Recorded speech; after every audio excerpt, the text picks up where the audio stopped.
오키야마 요시유키입니다. 오늘 이 작품을 봐주셔서 정말 감사합니다. 잘 부탁드리겠습니다. 네, 지금 오늘 이 행사가 감독님이 한국에서 갖는 마지막 행사거든요. 그래서 마지막 알차게 좋은 기억 갖고 돌아가실 수 있게 이따가 좋은 질문, 짧게 할 질문 많이 준비해 주시고 질문하신 분께는 감독님 사인이 있는 포스터도 아마 드릴 수 있지 않을까 싶고요. 네, 지금 한국에 와서 그래도 어제 GV도 하시고 무대 인사도 하고 한국 관객들 만난 소감부터 좀 여쭤봐야 될 것 같아요. GV で質問をいただくときに本当に作品をこう深く洞察して見てくださっている方々が多くて、誠心誠意作った身としてはとても嬉しく思っておりますし、映画館の施設が充実していてそれにも驚いています。 네, GV를 했는데 GV에서 한국 관객분들이 주시는 질문이요. 굉장히 작품에 대해서 깊은 통찰을 갖고 있는 질문이 많이 있으셨고 성심성의껏 작품을 만든 사람으로서 굉장히 기쁜 일이라고 생각을 했습니다. 그리고 한국의 영화관이 시설이 너무 충실하고 잘 되어 있어서 놀랐습니다. 네. 그리고 오늘 통역에는 여러분이 지금 보신 영화를 번역하시기로 했던 강민아 통역가님께서 오늘 함께해 주실 거고요. 일단 제가 오늘 다시 사실 저는 집에서 이제 먼저 영화사에서 제공받은 스크리너로 먼저 영화를 보고 오늘 조금 전에 와서 극장에서 다시 봤거든요. 확실히 극장에서 보는 게 이 영화는 그 영화의 질감을 확실히 더 잘 느낄 수 있지 않았나 싶고 저에게 극장은 놓치기 싫어서 오는 곳이라고 생각하거든요. 영화의 어떤 세세한 것까지 놓치기 싫어서 오는 곳이 극장이어서 오늘 스크리너에서 놓쳤던 많은 것들을 극장에서 많이 다 제가 좀 본 것 같아요. 그래서 여러분들 극장에서 보신 큰 행운이었다라는 말씀 먼저 드리고 싶고 제가 영화를 계속 보면서 주인공 타카키의 헤어스타일이 혹시 감독님의 헤어스타일을 주인공에게 넣은 것인가 하는 의심이 살짝 들었거든요. 네, 그래서 저의 개인적인 궁금 좀 풀어주시면 좋겠습니다. 意識して寄せてるわけではもちろんないですけど、やっぱりこう自分自身を投影して作品を作っているとそこに登場する人物たちがどこかこう自分の一部がこう垣間見えるというか自分の一部とその登場人物がこう重なり合っていくっていうようなことがあると思うので多分僕自身のこう思いというかそういうものを松村さんしかりその高木を演じた人たちがすごく感じ取ってくれた結果この髪型は関係ないでも確かに言われてみればすごく似てます。 네, 사실 특별히 의식을 해서 헤어스타일이 이렇게 비슷해진 건 아닌데요. 제가 영화를 만들 때 아무래도 저 자신을 투영해서 만들게 되고 그렇게 됐을 때 등장인물의 어딘가에 저희 일부가 좀 보이는 듯한 그런 느낌이 들 때가 있습니다. 그리고 영화를 만들면 저희 일부가 등장인물의 일부로 아예 겹쳐져 버리는 부분이 생기고요.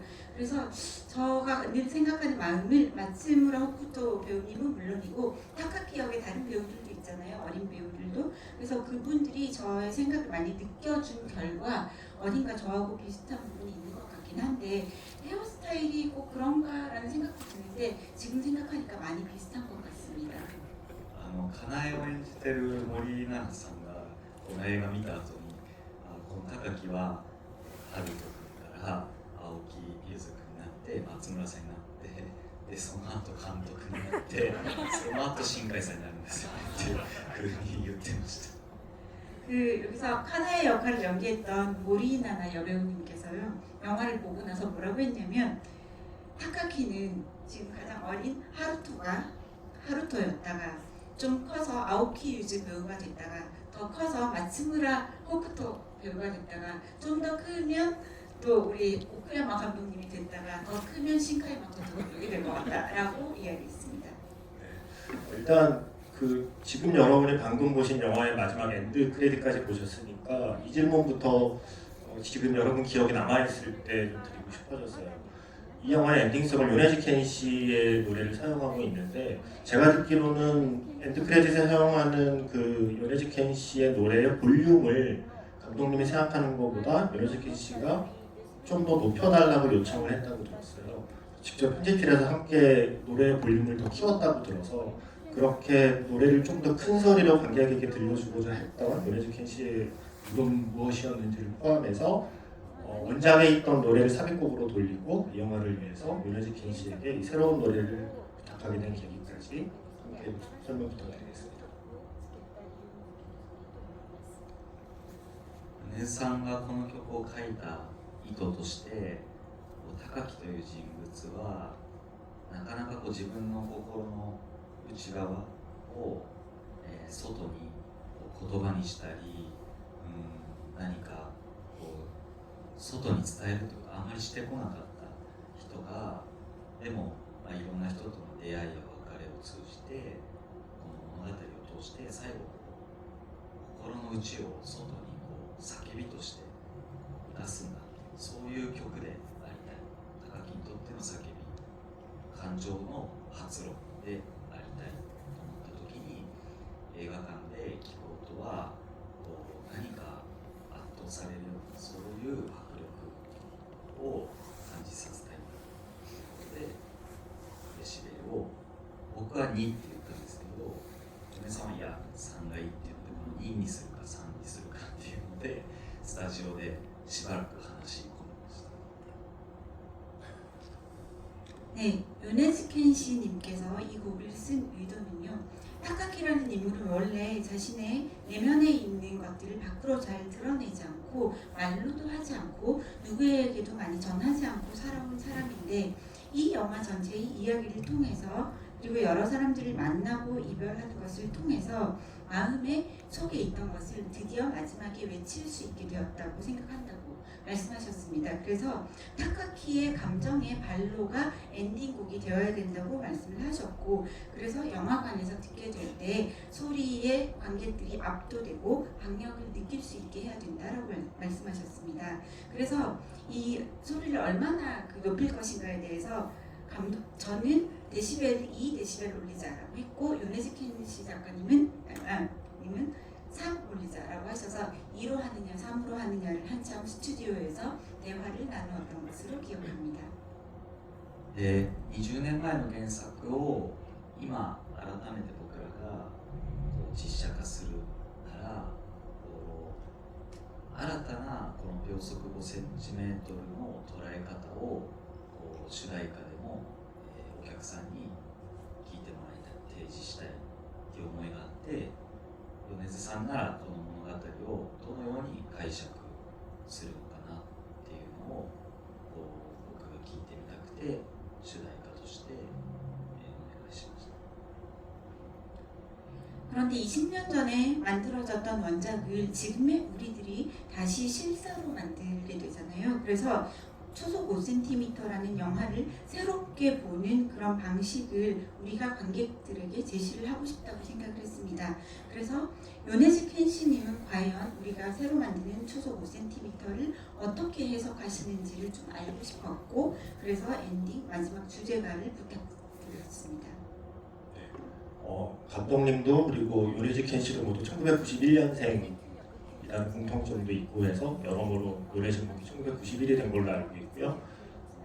제가 엊그제 감독님을 방송에 모셔서 인터뷰를 했기 때문에 제가 들어서 알고 있는 것들 중에 시간 절약을 위해서 제가 좀 던져도 되는 것들은 중간중간 던져가면서 이야기 좀 진행을 해보도록 하겠습니다.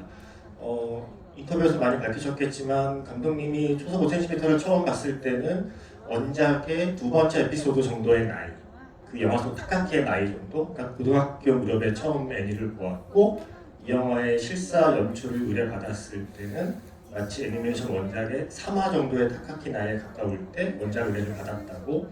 그래서 내가 오래전에 보았던 초속 5cm에 대한 그 느낌을 간직한 채 지금 3화의 타카키 나이쯤이 되어서 다시 바라보는 원작의 느낌도 합쳐서 이번 영화를 만들었다라는 말씀을 하셨고요. 그리고 일단 그 연출 의뢰를 받고 나서 신가야 마코토 감독님하고 원작을 다시 보셨다고 들었어요. 두 분이 영화를 보면 무슨 얘기를 했을지가 궁금하고 식당 아까 또 원작자를 처음 만나서 함께 작품을 보면서 어떤 대화를 나누는지가 궁금하더라고요.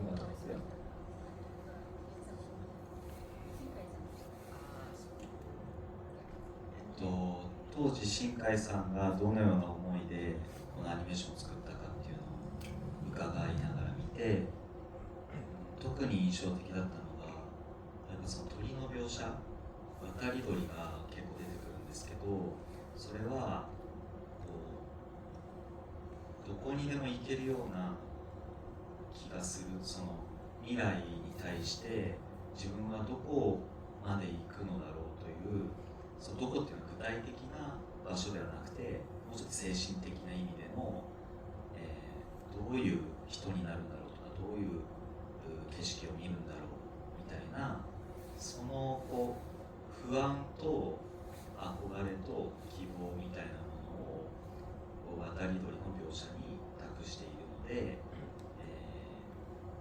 託しているっていうお話を伺って、で実写でも鳥の描写っていうのは、随所に細かく入れるように意識しました。 네, 신카이 감독님과 함께 애니메이션 원작을 보면서 나누었던 대화 중에 물론 일단 신카이 감독님께서 당시에 본인이 어떠한 마음을 갖고 이 애니메이션을 만들었는지에 대한 이야기를 많이 해주셨고요.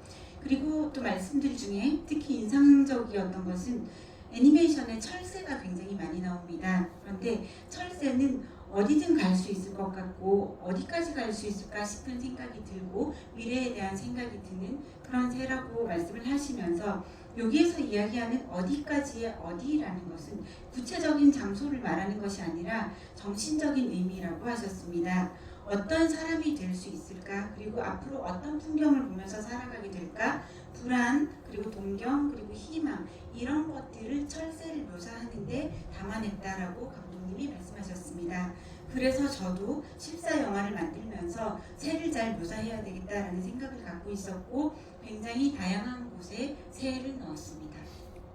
혹시 원작자께서 실사 만들 때 이거는 좀 지켜달라, 이거는 보존해달라, 뭐 이런 요구 혹시 없었나요?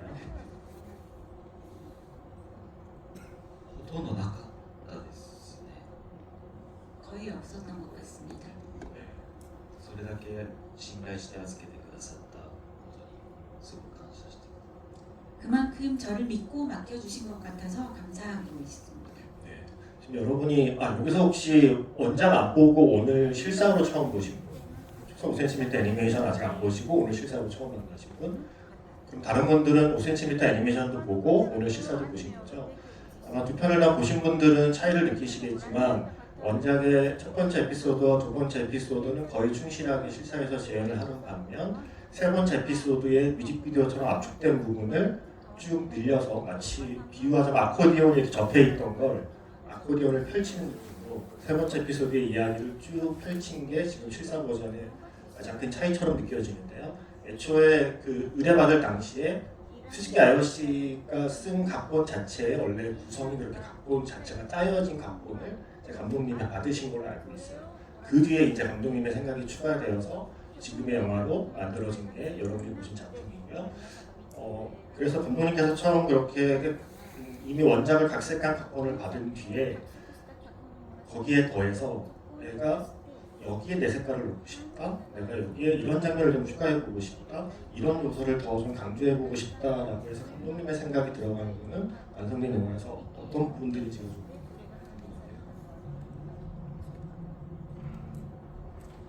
まずそのモノローグではなくて極力、人物の表情だったりちょっとしたこう言い方、そういうこう機微みたいな微差で、感情を表現したいのでモノローグは極力削ぎ落としてほしいっていうのは一個依頼としてあって、あともう一個印象的にというかこうしてほしいって言ったのは、映像でその登場人物たちの、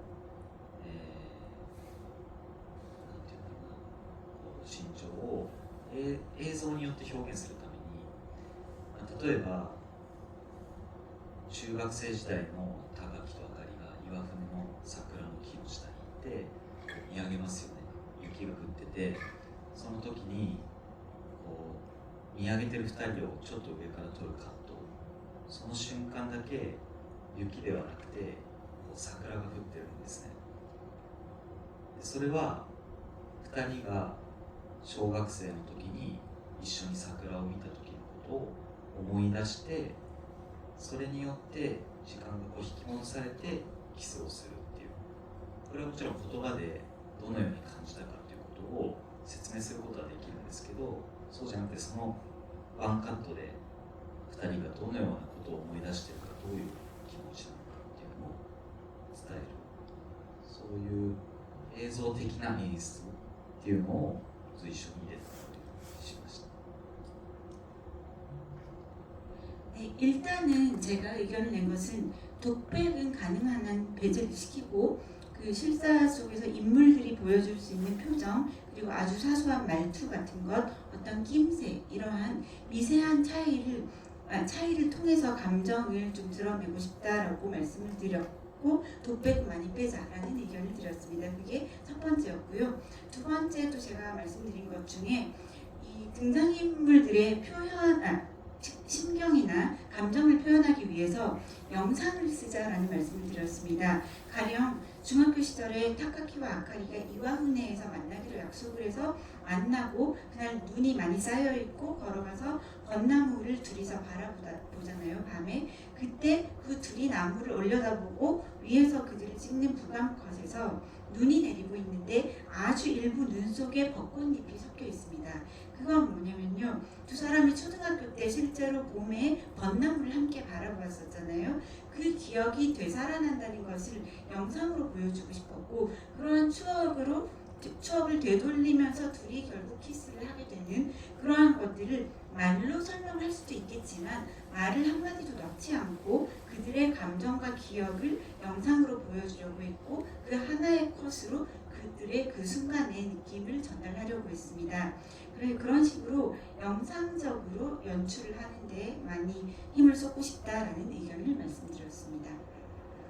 あとは最後高木が小川館長に気持ちを話すシーンは、もともとは休憩室っていう別の場所だったんですけど、それをプラネタリウムに変えることで、プラネタリウムの座席が映画館の延長のように見えて、その場で映画を見てるお客さんの目の前で高木が気持ちを打ち明けているように見えたりするんじゃないかなと思って、そういった映像を想像した時に変えたい部分っていうのを変更してもらいます。 그리고 마지막에 타카키가 그 과학관의 오가와 관장님께 자신의 이야기를 털어놓게 되잖아요. 그때 사실은 각본에서는 그 장소가 휴게실로 되어 있었습니다. 그런데 지금 영화 속에서는 플라네타리움에 있는 좌석에 앉아서 이야기를 나누잖아요. 그런데 왜냐하면 보시는 분들께서 그 플라네타리움의 좌석이 마치 우리가 영화를 보고 있는 영화관 좌석이 연장된 것처럼 느낄 수 있지 않을까라는 생각이 들었고, 관객분들께서 타카키의 감정을 정말로 우리와 비슷한 자리에서 이야기하는 것처럼 느낄 수 있게 하기 위해서 그때 이제 영상을 상상해 보았을 때 이거는 좀 장소를 바꾸자라고 변경을 좀 요청을 드렸습니다. 지금 말씀하신 그 장면에서 타카키하고 아카리가 마치 같이 앉아있는 것 같은 시퀀스가 연출될 때, 오래전 초등학교 시절 벤치에 둘이 나란히 앉아있던 컷이 들어가잖아요. 그 장면에서 저는 잠시 감독님의 전작 애터벤치를 잠시 떠올리기도 했었어요. 그 저에게는 개인적인 감상이었고, 그래서 저에게는 그런 것들이 약간 좀 그 장면에서 저에게 특별히 좀 재밌는 요소였고요. 사실 많은 분들이 그러셨겠지만 특히 그런 이화훈의 역 같은 장면이 재현될 때는 약간 저도 보면서 헉 하고 들어오는 게 있잖아요.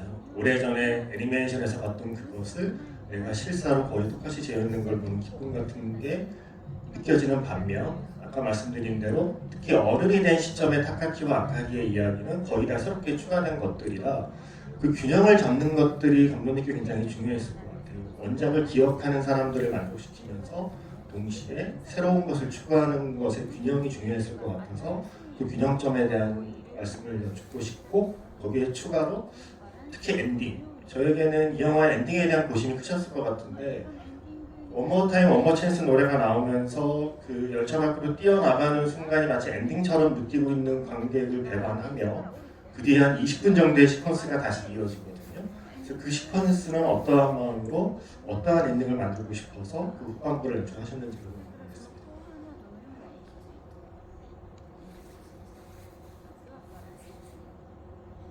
バランスは正直すごくおっしゃるように本当に難しいところでしたね。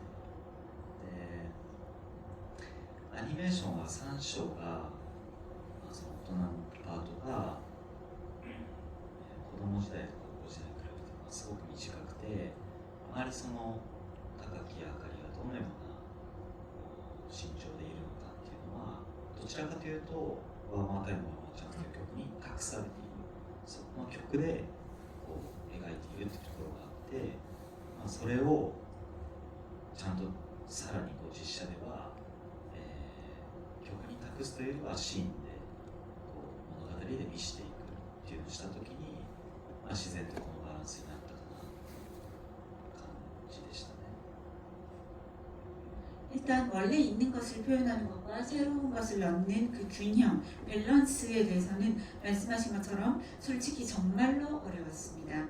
그리고 애니메이션에서 지금 3장이 어른의 파트잖아요. 그런데 애니메이션에서는 앞에 어린 시절 또 중학생 시절에 비해서 3장이 가장 짧아요. 그리고 타카키와 아카리의 심정이 많이 표현되지 않고 One More Time, One More Chance라는 음악에 그냥 맡겨져 버린 듯한 느낌이 있습니다. 그래서 실사를 만들 때는 일단은 이 어른이 된 두 사람의 어떤 감정, 타카키의 마음을 이 곡에만 맡길 수는 없겠다라는 생각을 했고요. 이 부분을 우리는 이야기로 보여주자라고 생각을 했고, 결과적으로 형태로서는 그렇게 One More Time 나오고 뒤에 다시 좀 더 이야기가 있는 그런 밸런스를 갖게 되었습니다. でワンモータイムが流れてからそこからのストーリーを残すんですけど、高木はプラネタリウムで館長に、話をした時に、かつてあかりからかけてもらった言葉というのが、思い出せ忘れてしまっていたけれども、その言葉を思い出して、その言葉が今もこう自分のこう支えになっている、今の自分を形作ってくれている、寄り添ってくれているものでもあるということに気づくので、そこで気づいて終わるのではなくて、高木はその、リサとの関係、あまりこう少しないがしろにしてしまったその関係をリサにとってもいつか自分が投げかける言葉というのがリサの人生にとってこういい方向に何か支えになるといいなという思いで、もう一度目を見てちゃんと話をするという決断をします。なので、残りの20分間のほとんどがその割と多くがリサとの会話のシーンなんですけど、そこはどうしても描きたかったっ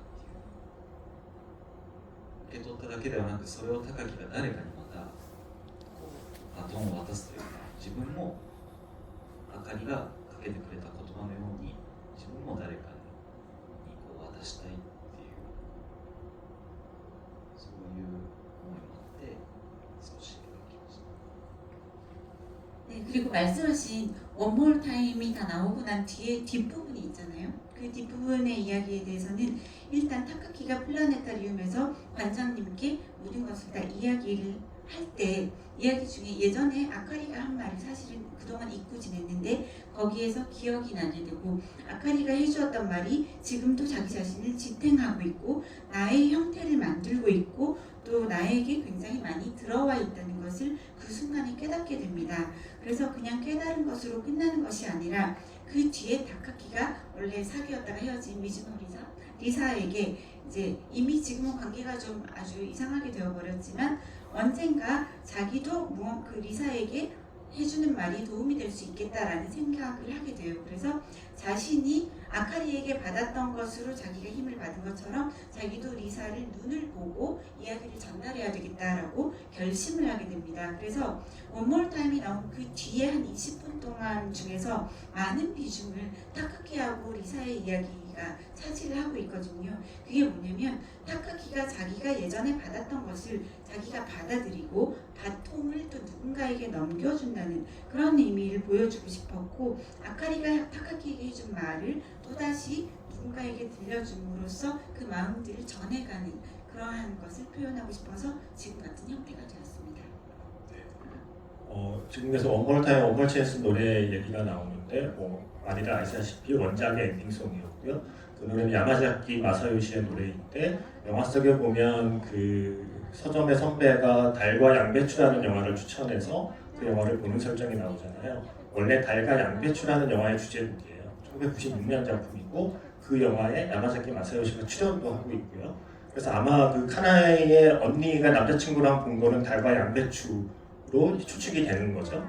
그래서 그 노래의 주제곡이었기 때문에 영화에 나오는 그 시절의 노래방에서 충분히 부를 수 있는 일종의 시대적인 고증도 가능한 노래였다는 쓸데없는 TMI를 잠시 드리고, 그리고 이제 방금 말씀하신 게 실사로 만들면서 감독님이 좀 새롭게 추가하고 싶은, 새롭게 좀 담아내고 싶은 장면들에 대한 이야기였다면, 제가 알기로는 이게 거의 4계절에 걸쳐서 찍은 걸로 알고 있고요. 일반적인 영화 촬영 스케줄과는 좀 다르죠. 그러니까 여름, 봄, 여름, 가을, 겨울을 모두 담아내기 위해서 거의 4계절에 걸친 촬영의 그 기간이 걸렸고, 실제 애니메이션을 그릴 때 신카이 마코토 감독이 참고했던 실제 장소들을 찾아다니면서 최대한 로케이션 촬영을 했다고 들었어요. 그렇게 해서 애니메이션과 비슷하게 구현할 수 있는 걸 최대한 구현했다고 들었는데, 여기에서 제 질문은 그 중에서 가장 좀 뭐랄까 봉들인 순간이랄까, 그렇게 사계절을 담아내고 실제 로케이션을 좀 찾아다니며 찍은 장면 중에 가장 봉들인 촬영 장면, 혹은 가장 힘들었던, 가령 어디서 찍었는지를 끝내 못 찾은 것도 있지 않을까라는 생각이 좀 문득 들어서 그렇게 찍은 장면들에 대한 이야기가 좀 궁금했어요.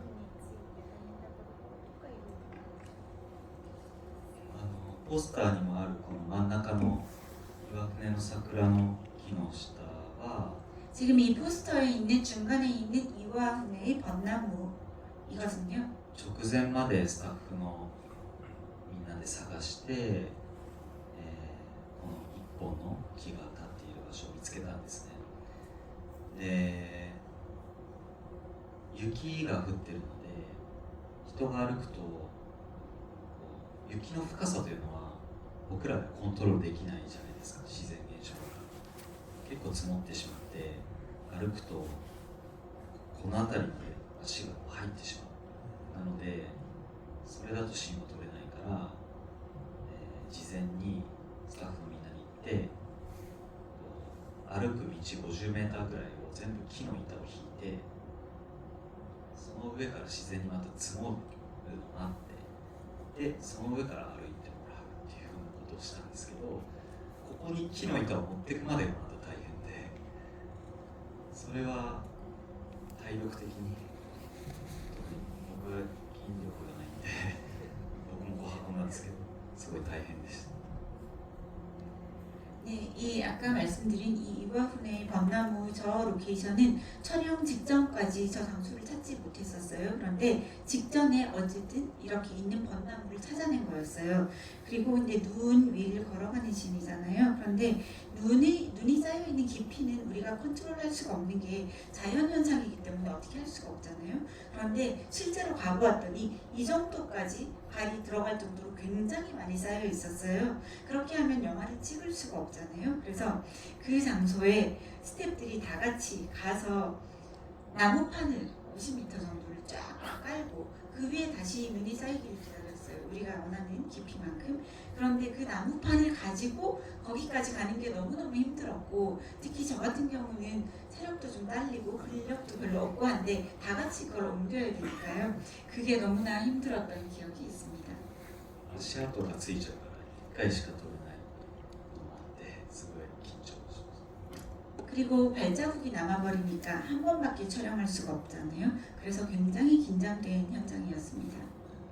子供たちには1回しか取れないよってプレッシャーかけたくなくて、自由にこう楽な気持ちでやっていいよって言ったら、途中で脚本にない雪を触って冷たいみたいなことをやり始めて、でもそれがすごく2人のこうなんだろう、切実なこう思い出深い時間をなんかこう楽しんでる時間を象徴しているようで、とても良かったですね。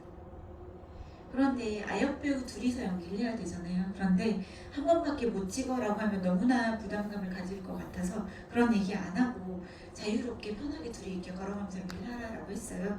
그랬더니 둘이 걷다가 각본에도 없었는데 갑자기 눈을 만지기 시작하면서 차갑구나 어떻구나 이렇게 하기 시작한 거예요. 그런데 정말로 그 모습이 둘 사이에 어떤 굉장히 절실하고도 깊은 추억이 될 수 있는 그러한 시간이 된다는 생각이 들어서 그러한 시간의 상징이 되는 것 같아서 아주 좋았다고 생각합니다. 그게 감독님이 많은 인터뷰에서 얘기하신 무발성의 상징 같네요. 감독님께서는 사진작가 시절에도 현장에서 무의식적으로 우발적으로 포착되는 어떤 순간을 위해서 오히려 그 순간을 포착하기 위해서 사전에 정말 철저한 준비를 한다라는 말씀을 하셨거든요. 이 영화를 위해서도 한 130페이지 되는 텍스트북을 인물의 관계로부터 인물의 전사 모든 걸 다 짠 130페이지 넘는 책을 배우가 스텝에게 만들어서 공유하기도 하고, 그런 철저한 프리프로덕션을 통해서 감독의 비전을 모두가 공유한 상태로 촬영을 들어가는 걸 선호하시는데, 그렇게 했을 때 현장에서 또 우발성이 나왔을 때 모두가 같은 마음으로 그걸 포착할 수 있다는 말씀을 하셨었거든요. 방금 말씀하신 그런 우발적인 순간들이 아마 그래서 영화에 좀 담길 수 있지 않았나 하는 생각이 들고, 감독님이 어릴 때 그 아드마 스튜디오의 치킨런이라는 애니메이션을 재밌게 보시고 학교 다닐 때 실제로 스톱모션 애니메이션도 만드셨대요. 그래서 원래 영화를 만들다가 사진을 시작하신 케이스라서 애니메이션을 해본 사람이어서 그런지 애니메이션을 만드는 사람에 대한 엄청난 리스펙트가 있다는 말씀을 하셨어요. 아무것도 없는 세상에 모든 걸 창조해내는 애니메이터들에 대한 리스펙트. 근데 말씀을 듣고 보니 애니메이터들은 감독님을 리스펙트할 수밖에 없는 게, 애니메이터는 날씨를 컨트롤할 수 있지만 실사를 만드는 감독은 그 컨트롤할 수 없는 날씨 속에서도 장면을 찍어내야 했다라는 점에서는 아마 신카이 마코토 감독도 그 점에 대해서는 감독님을 리스펙트하지 않을까 하는 생각이 지금은 또 들었고요. 그래서 그 첫 번째 촬영이 우리나라가 나오는 그 섬 장면에서 촬영을 시작했다고 들었거든요. 제가 이 얘기를 꺼내는 이유는 이 영화의 수많은 배우들의 이야기를 해주시겠지만 우리나라 배우에 대한 저의 팬심을 담아서 여쭤보고 싶은 게 좀 있었어요. 저는 이 영화를 굳이 내가 실사로 다시 봐야 되나라고 하는 관객에게 제 스스로 너무 납득이 됐던 건, 우리나라가 우는 모습을 보는 순간 아, 이건 실사로 존재해야 되는 이유가 납득이 되는구나라고 생각했어요. 애니메이션과 다른 살아있는 인간이 그 순간에 막연하게 상상했던 그 표정을 우리나라의 연기로 표현해내는 순간이 너무 좋아서 우리나라 배우의 연기를 포함해서 영화에 출연했던 배우들에 대한 그 배우가 작업하면서 감독님이 특별히 좀 느낌이 좋았던 순간이나 좀 감동을 받은 순간들이 있었으면 말씀 부탁드리겠습니다.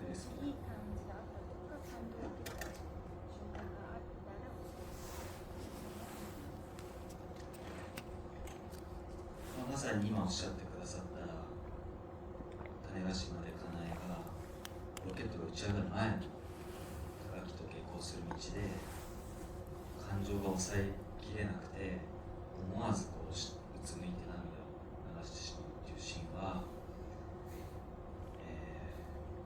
僕はその演出家として監督として撮る前におそらくこういうお芝居だろうとこういう表情だろうなっていうのは、どのシーンでも想像しているわけですけど、そのどれにも当てはまらない表情をしていて本当にびっくりしたんですね。で、それはきっと森さん自身も驚いてたんじゃないかなって、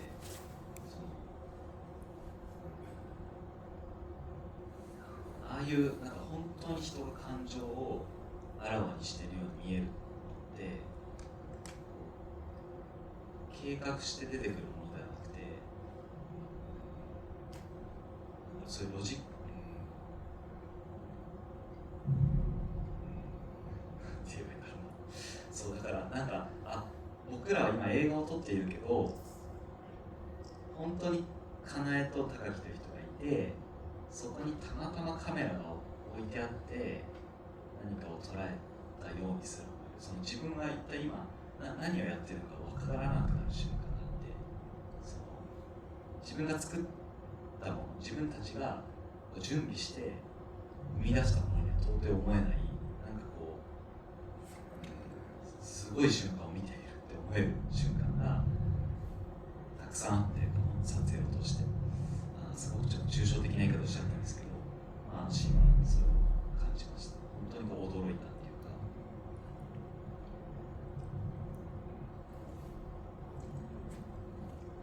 네, 말씀하신 것처럼 카네가시마에서 이제 그 로켓이 쏘아 올려지고 그 장면, 그 직전에 둘이서 같이 이제 걸어가게 되잖아요, 앞뒤로. 그때 그 모리나나, 그 카나에가 자신의 감정을 컨트롤하지 못하고 고개를 떨구고 울음을 터뜨려 버리는 그런 장면이 있는데, 그 장면을 촬영하기 전에 아마도 이 배우는 이런 식의 연기를 할 것이고 이런 표정을 지을 것이라는 것을 저는 늘 어느 씬에서나 상상을 합니다. 그런데 그 장면에서의 모리나나님은 그 제가 상상했던 그 어디에도 똑같지 않은, 그 어느 상상과도 똑같지 않은 정말 본 적이 없는 표정을 지으셨고 깜짝 놀랐습니다. 그리고 아마 모리나나 자신도 자신의 그 표정이나 감정에 깜짝 놀랐을 것이라고 생각을 하는데요. 인간이 진정한 자기 감정을 표출하는 순간에는 계획된 것이 아니라고 생각합니다. 그것은 로직이나 이런 것도 아닌 것 같고요. 마치 우리가 지금 우리가 계획하고 준비해서 영화를 찍고 있지만 어떤 의미에서는 타카키하고 카나에라는 애들이 진짜 지나가고 있는데 그 근처에 우연히 카메라가 있다가 우연히 찍은 것 같은 느낌으로 찍어버린 것 같은 감각이 들 때가 있어요. 그게 가끔은 영화 현장에서 우리가 지금 무엇을 하고 있는 건지 모르겠는 순간이 있고요. 우리가 준비했던 순간이 아닌데 지금 그런 순간이 오는 이런 일들이 굉장히 많이 있습니다. 그래서 좀 표현이 많이 추상적이긴 하지만요. 이번 영화에서 그런 것들을 느낀 적이 많았는데 이 장면에서 그런 걸 많이 느꼈습니다. 그리고 놀랐습니다. コンビニの前でこうストロードリンクを飲むときにおぼつかない、なんかこう少し手元がおぼつかない感じで恥ずかしがりながら高木を気にしながら飲んでいるあの動きは新海さんを見たときにあれはアニメーションでは描けない、やっぱり描こうと思っても、どうにもその意識的には生み出せない動きをしているっていう生身の人間にしか出せない動きをしているっていうおっしゃってくださってて、そういうのがすごい嬉しかったです。実写にした甲斐があったなと。 그리고 편의점 앞에 나와서 카나에하고 타카키가 음료를 마시는 장면이 있잖아요. 그때 카나에의 손이 굉장히 불안정하게 불안하듯이 움직이고 있는 게 보여지게 되는데, 신카이 감독님께서 그 장면에 대해서 애니메이션으로는 절대로 표현할 수 없는 손의 움직임이다 라고 말씀을 하셨습니다. 애니메이션에서는 그려내고 싶어도 의식적으로 어떻게도 표현할 수 없는 살아있는 인간만이 할 수 있는 손의 움직임, 그 불안함, 그런 것들이 보였다라고 말씀을 해주셔서 실사로 이 영화를 만든 보람을 제가 느낄 수 있었습니다. 네, 제가 질문한 보람이 있네요. 네.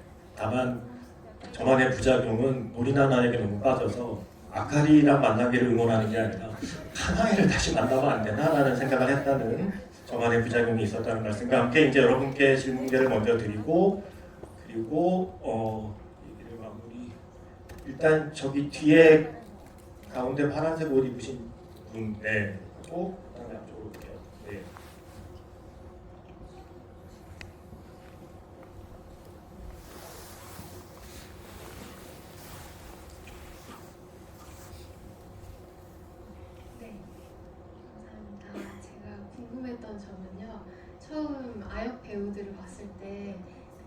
배우들이랑 되게 닮아 있어서 혹시 캐스팅을 할 때 아역 배우들이랑 성인 배우들 얼굴을 최대한 맞추려고 하셨나 이런 생각을 하고 봤었는데 아역 배우들 연기에 너무 감탄하면서 감동하면서 봤었어요.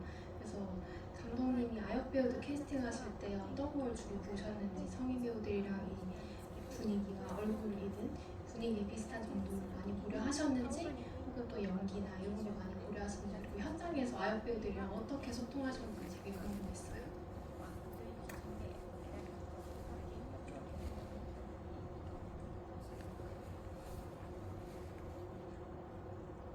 顔は意識してないですほとんど、まあ目の高きで言えばこう自分が信じるこう軸みたいなこれが好きなんだとか、こうでありたいんだみたいなものは目の奥にありながらでもどこかに不安とかこう焦燥感焦りみたいなものがにじんでるようなそういう目をしていて、それが共通していれば自然と同じ人物に見えてくるんじゃないかなと言っていました。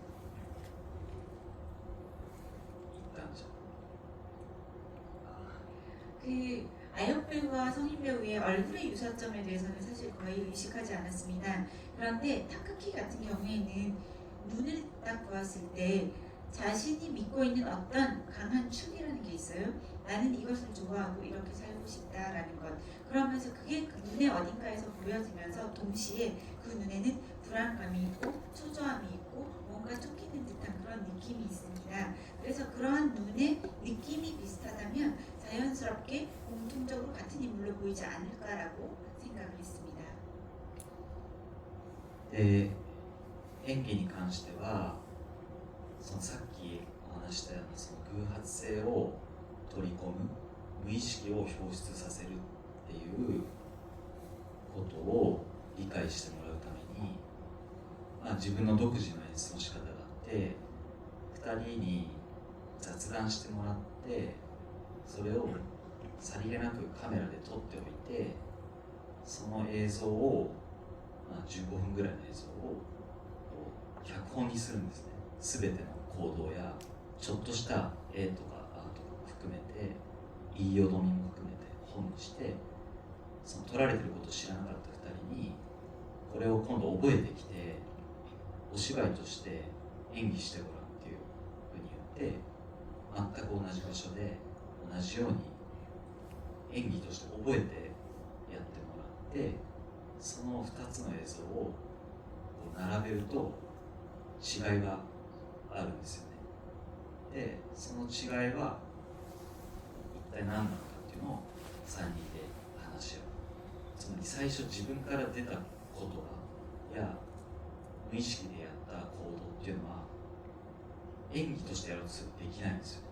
でもそれをどうやって意識的にやれるようになるかっていうのを理解してもらう。それをこう楽しんでもらうっていうのをやりました。その拍手してくれて 네, 그리고 그 아역들의 연기에 대해서는요.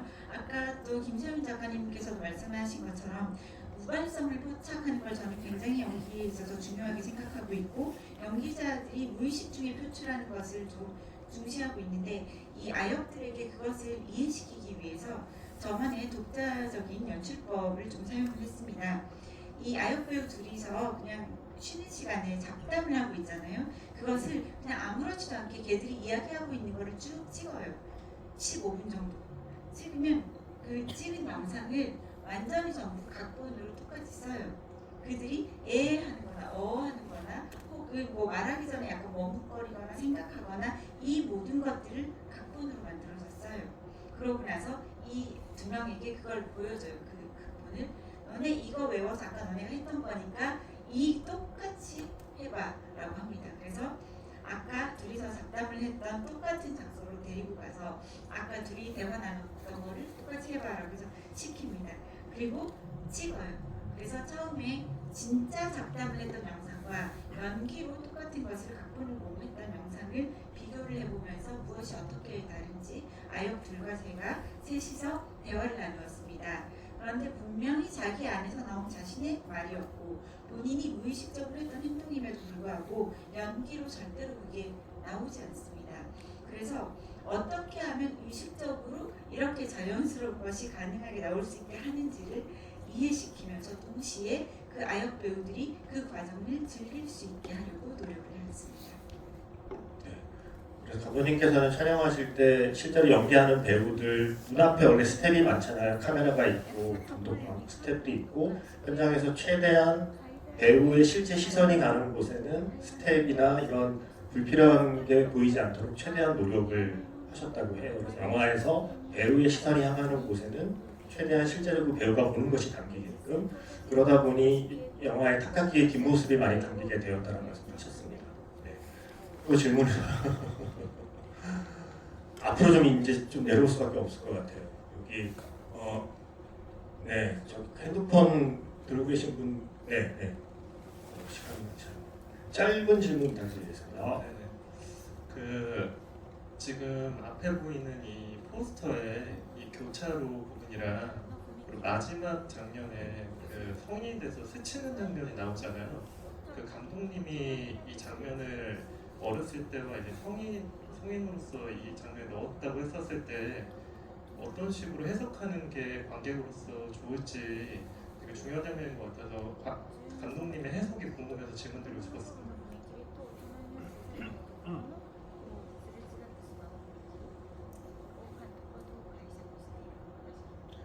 감독님은 어떤 마음으로 찍으셨습니까?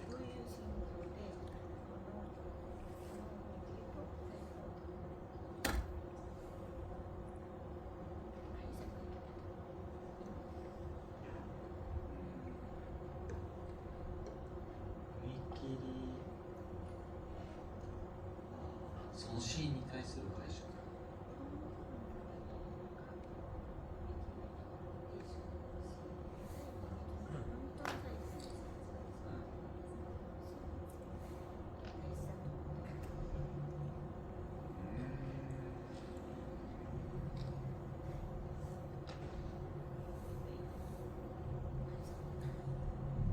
込めた意味か解釈か難しいですね。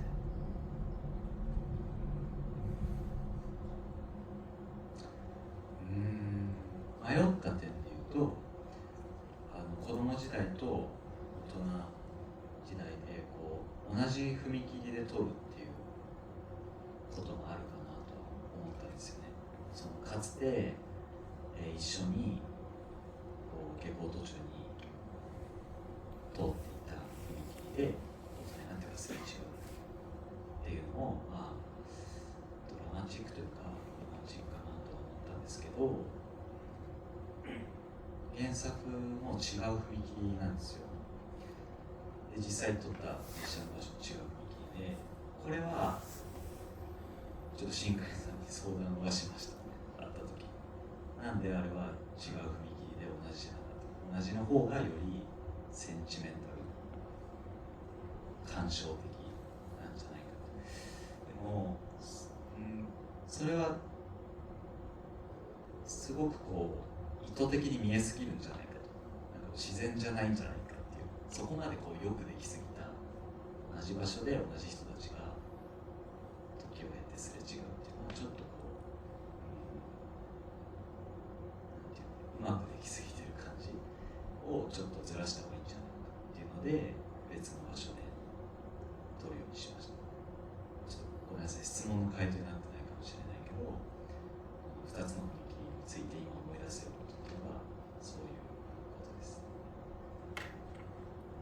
네, 일단 그 두 어린 시절에 이렇게 같이 있었던 건널목과 그리고 어른이 되어서 마지막에 스쳐 지나 버리게 되는 그 건널목에 대해서 질문을 해주셨는데요. 답하기가 좀 어려워서 많이 고민을 했는데 사실 일단 그 장면을 어디에서 찍을까에 대해서 굉장히 고민을 많이 했습니다. 왜냐하면 어린 시절에 함께 있었고 함께 건너갔던 건널목, 하굣길에서 즐겁게 같이 갔던 건널목과 똑같은 건널목에서 우연히 어른이 되어서 서로 엇갈려서 스쳐 지나가는 게 좋지 않을까 생각을 좀 했어요. 그렇게 했을 때 굉장히 감정적으로 다가오는 게 많아지잖아요. 그래서 그게 더 의미가 있지 않나 생각을 하면서 사실 원작 애니메이션에서도 이 장면이 나오잖아요, 둘 다. 그런데 두 개가 다른 건널목으로 그려져 있어요. 그래서 신카이 감독님께 여쭤봤습니다. 이 건널목을 똑같이 하면 좀 더 센티멘털하고 감상이 깊어질 수 있는데 왜 똑같은 장소를 하지 않았냐라고 여쭤보았더니 같은 두 사람이 어릴 때 만났는데 어른이 되어서 똑같은 건널목에서 그 두 사람이 또 이렇게 스쳐 지나가는 것은 지나치게 의도적이고 자연스럽지 않고 자기적이기 때문에 아예 다른 쪽으로 다른 장소로 하는 게 좋지 않는다라는, 너무 자기적이다라는 말씀을 하셨어요. 그래서 실사에서도 두 장소를 다른 장소로 했습니다. 주신 질문에 대한 좋은 답은 되지 않았겠지만 이 두 가지 건널목에 대해서 여쭤보셨기 때문에 이 건널목에 관련된 얘기를 말씀드렸습니다. 네, 마지막 질문을 받아야 될 것 같습니다. 저기 저 왼쪽도 질문 기회를 드려야 될 것 같아서 어떻게 왼쪽에는 지금 문에 들어오는 게 한 분밖에 없네요. 예, 그 하얀 옷 입으시고. 네, 죄송해요. 질문을 제가 너무 질문 혼자 오래 했죠. 네, 질문이 뭔가요? 그 애니메이션이랑 현실을 오가는 듯한 영상미가 되게 인상 깊었는데 그런 부분을 연출할 때 가장 신경 쓰시는 부분이 무엇일지 여쭤보고 싶었습니다.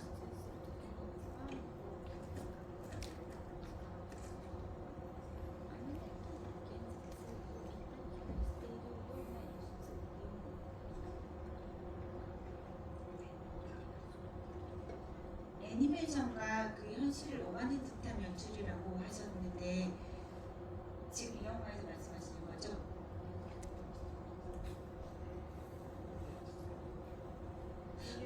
저는 잘 질문의 의도를 모르겠습니다. 애니메이션에 나오는 장면을 그대로 묘사한 장면과 그렇지 않은 장면이 교차한다는 말씀이신가요?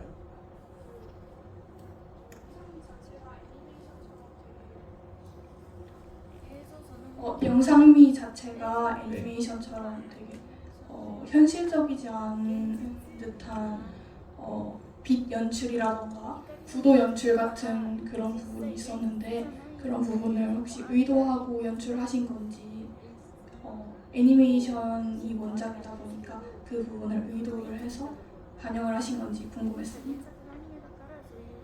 영상의 질감이나 스타일 자체를 최대한 애니메이션처럼 찍으려고 하셨는지에 대한 질문 같습니다. 네. そこはこのアニメーションを実写にするっていうこと自体がまあ珍しいことなので、なんか作る時にこう楽しみたいなと思ったところで、その普通に実写映画をそのオリジナル、原作アニメじゃないものを作るのとすでにカット割りがあってこう一度こうアニメであっても人物が動いてるものを、その完成形があるっていうものを作るそのなんていうんだろう、だからまさにおっしゃるようにアニメーションのそのカットの割り方とか人の捉え方みたいなものをこう一部そのままこう踏襲してる同じように撮ってるので、そういうとこと実写ならではのこう画角の撮り方とか人物の捉え方みたいな混ざった時にこうなんかそうですね、少しこう現実から浮いてるようなものになるっていうのは、想定をしてたんですけど、それが自分を見てみたかったっていうか、だから自分が普通に映画を作る時にはしないようなカット割りっていうのもおのずと自然と入ってくることになるわけじゃないですか。だから前作の「アット・ザ・ベンチ」とかではやらないような少しこう面で捉えるような撮り方とかも割とこうアニメーションっぽい、こうそれこそ踏切のところで明かりが向こうに行ってしまって高木がそれを見てるカットとか、明かりが傘を広げるカットとしアニメがなかったとしたらもうちょっと僕は多分、高木越しにちょっと斜めから入ったりとかそういう撮り方になったと思うんですけど、やっぱりこうアニメーターの方が描いたその画角、そこにこう意図があってこうしたいという思いが、その意識があってこそ初めて絵というものが生まれていると思うので、なんかそれをリスペクトしたいと思って、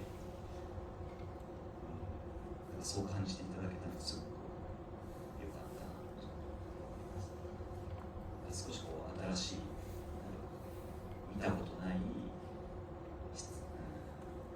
佇まいの映画になったんじゃないかなという気がします。すごく長く。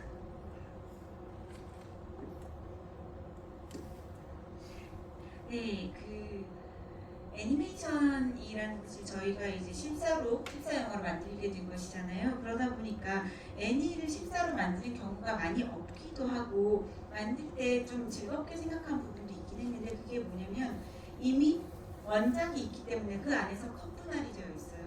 애니메이션 안에서.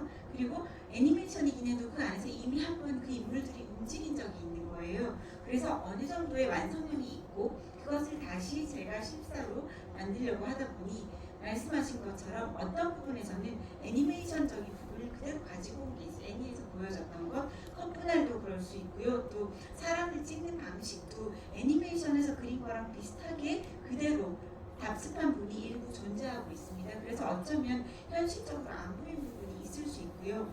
그리고 그 반면에 실사 영화만이 표현할 수 있는 화면각이라든지 인물을 찍는 또 실사만의 방식, 이런 것들이 있었기 때문에 그 두 가지가 섞여 있었을 때 이 영화 자체가 어떤 면에서 약간 비현실적인 속성이 띄게 되지 않았나라는 생각을 했고, 저는 그런 것을 사실 좀 보고 싶다고 생각을 했습니다.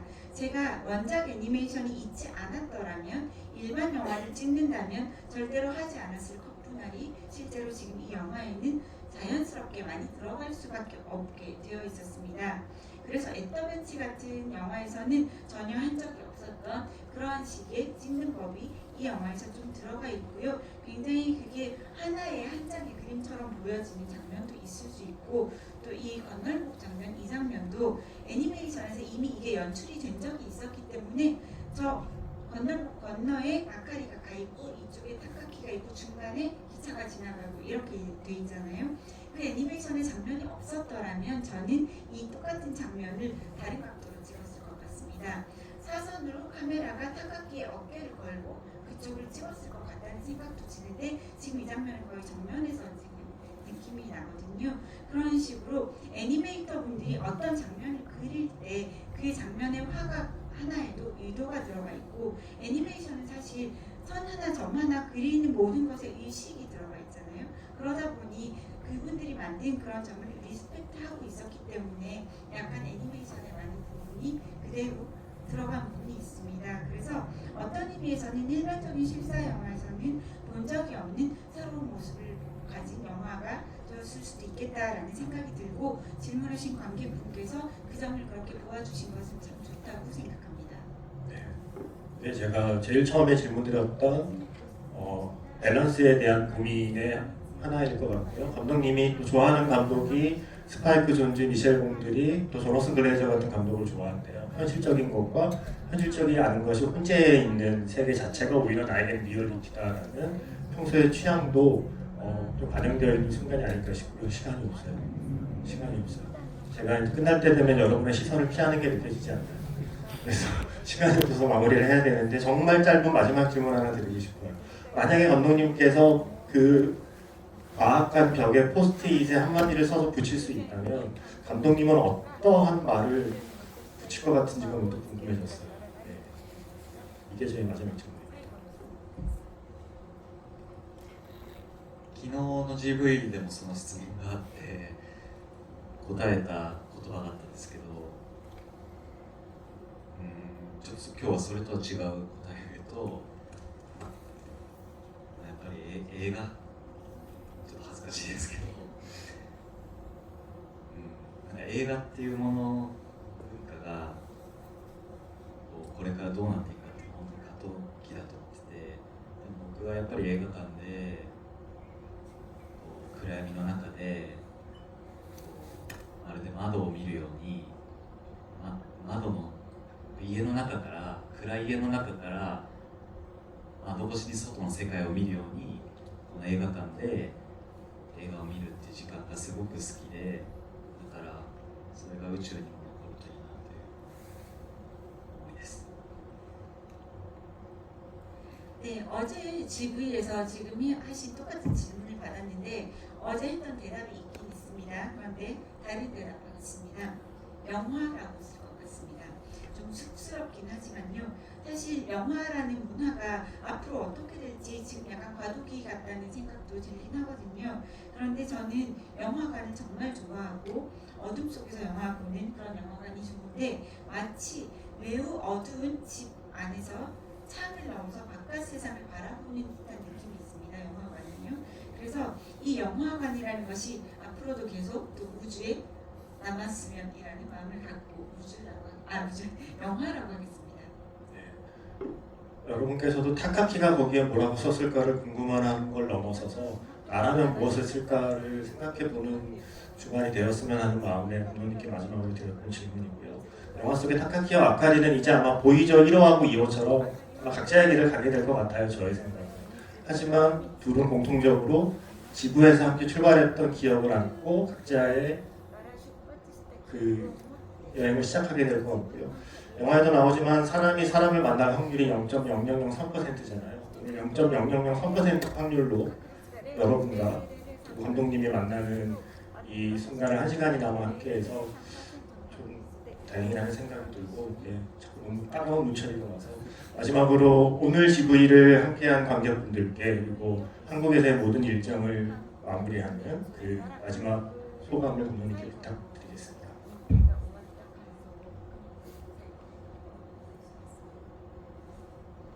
僕すごい韓国の映画も好きで、ボン・ジョンさんやイ・チャンドンさん、パク・チャンクさん、キム・ボラさん、ユン・ガウンさん、あらゆる監督たちの作品を見てきて、そういう作品が生まれたこの国でそういう作品を見てきた、皆さんの前で自分が関わった作品を見ていただけるというのはとても嬉しいことだなと思っています。